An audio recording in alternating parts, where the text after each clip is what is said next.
Hello friends, welcome back. ನನ್ನ ಕೆಲವು patients ನಾವೆಷ್ಟೇ ಊಟ ಮಾಡಿದ್ರು ನಮಗೆ ಎನರ್ಜಿ ಲೆವೆಲ್ ಇನ್ಕ್ರೀಸೇ ಆಗ್ತಾ ಇಲ್ಲ, ತುಂಬಾ ಸುಸ್ತು ಅನ್ಸುತ್ತೆ, ಯಾವುದೇ ಕೆಲಸ ಮಾಡಬೇಕು ಅಂತ ಹೇಳಿದ್ರು ಮನಸ್ಸೇ ಬರಲ್ಲ ಅಂತ ಹೇಳ್ತಾ ಇದ್ರು. ಸೊ ಇದಕ್ಕೆ ಒಂದು ಸೊಲ್ಯೂಷನ್ ನಿಮ್ಮೆಲ್ಲರ ಹತ್ರನೂ ಹಂಚ್ಕೊಳ್ಳೋಣ ಅಂತ ಹೇಳಿ ನಾನು ಈ ವಿಡಿಯೋ ಮಾಡ್ತಾ ಇದ್ದೀನಿ.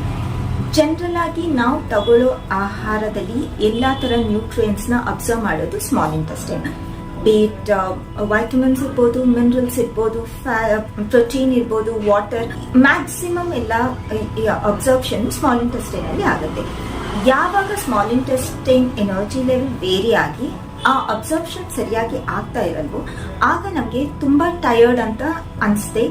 ಎಲ್ಲರೂ ಹೇಳೋ ಹಾಗೆ ನಾವು ಯಾವ ಕೆಲಸ ಮಾಡ್ಬೇಕು ಅಂತ ಹೇಳಿದ್ರು ನಮ್ಗೆ ಮನಸ್ಸೇ ಬರಲ್ಲ, ನಮ್ಮ ಮೈಂಡ್ ಮತ್ತೆ ಬಾಡಿ ಕರೆಕ್ಟ್ ಆಗಿ ಕೋಆರ್ಡಿನೇಟ್ ಮಾಡ್ತಾ ಇಲ್ಲ ಅಂತ ಅನ್ಸುತ್ತೆ.